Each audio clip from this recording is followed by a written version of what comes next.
And I said, yeah, I want to go around the world, but I got business to do over there. He said, no.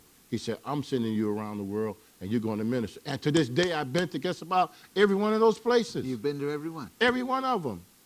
I've been to China. I've been to Pakistan. I've been Spain. I've been all of these places that I had plans to go to do business with, and I went there as a preacher. Amen. Of the gospel. And so that day, December 15th, 1971, at 15 years old, 54 now, going on 55, God say the same. 40 years ago. And 40 years, and God, I threw my hands up. And I said, God, I don't know what you want with this mess. I'm a mess. Yeah, I've done witchcraft. Yeah, I've done bad drugs. I've done all kinds of stuff. And I said, hold it, God, hold it. Hold it. Let me talk to you just for a second. And I said, God, you know I do sorcery, and I do bad stuff with that. And I said, unless you're going to do more for me than this devil is, leave me right here where I am in the streets. Right. And that's why he showed me. He said, I'm going to do so much for you exceedingly and abundantly through you that more than you can even ask or think. And I'm telling you, he did exactly that. He saved me, Doug. He filled this thing. You know, it was a mess. It was. It was a mess, man. Can I ask you? Yes, sir. I mean, many people with the background you had, witchcraft, drugs, you know, would need hours and hours of deliverance. Mm-hmm. Did God do everything for you in one fell swoop, or was there other things that still needed to happen after that night when he first met you? I'm glad you asked that. Cigarettes, I smoked 3-pack cigarettes a day. He took it instantly. Weed, cocaine, marijuana, witchcraft, he took that all at the altar. But that spirit of rage, it stayed with me for years. Really? I struggled with so much rage. I don't have it now. You know, I'm still, every now and then try to rise up and I put it out like an old cigarette. You know, you're gone, ain't no more. Yeah. But that rage, it stayed with me. It was like, if you looked at me, some strange, even though I was a Christian, you know, I would drag you. I've dragged people out of the church and beat them up in church. I was so still until one day my pastor, the same pastor that, he brought me off he took me to the house and he said, you're not in New York no more. He said, you don't have to fight your battles no more because I've been fighting them all my life. He said, you got to give it to God.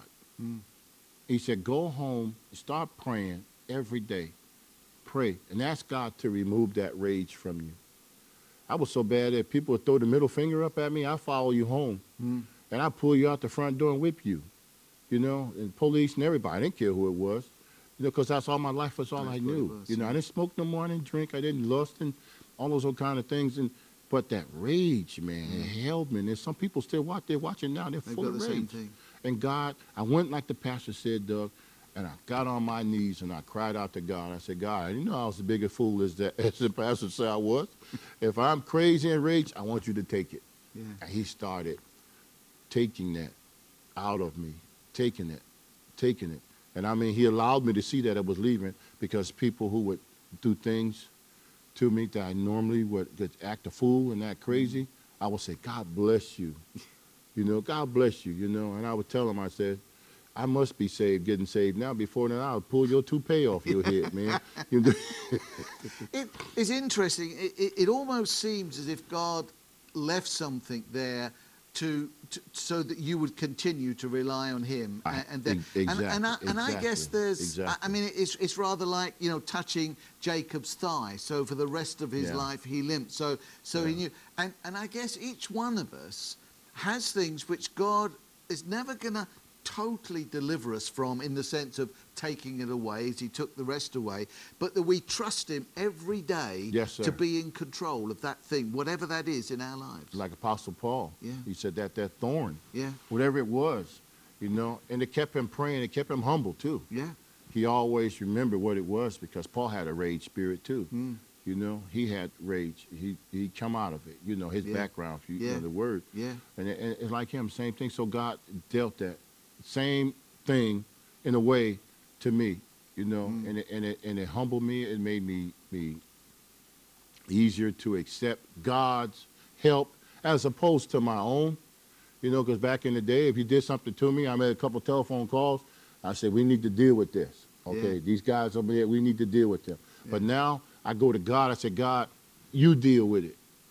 Amen. It's you deal with it, because I messing up myself. Yeah, and it's relying on him day by day. Yes, sir. Hurricane, Okay, earthquake, tsunami, yeah, lava, tsunami, volcano. whatever. You're everything. We're in the last few minutes of Yes, the program. Bless you for sharing your heart, and I really do feel you for having me, Brother that Doug. some of those things you've said tonight are going to meet people right where they are. In the last couple of minutes or so, what do you feel is the message that God is giving you for the church today? You're still traveling a lot, you're still preaching a lot. And you're here for a week or so in England at this time. What do you feel the message that God has for his church today? What's he putting on your heart? Repent. He's told me, I had a brain aneurysm some time back, 2004, and while I was in the hospital, Doug, I passed away a couple of times. Saw hell against and went into paradise.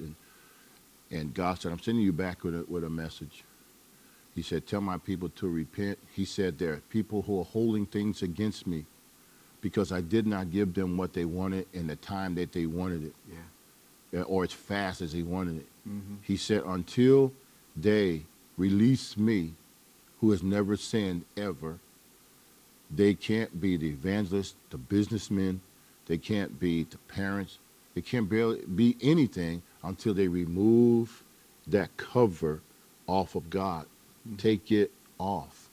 God has not ever hurt us at any time. And he told me, he said, I'm sending you around the world to tell my people to seek me, repent from their sins.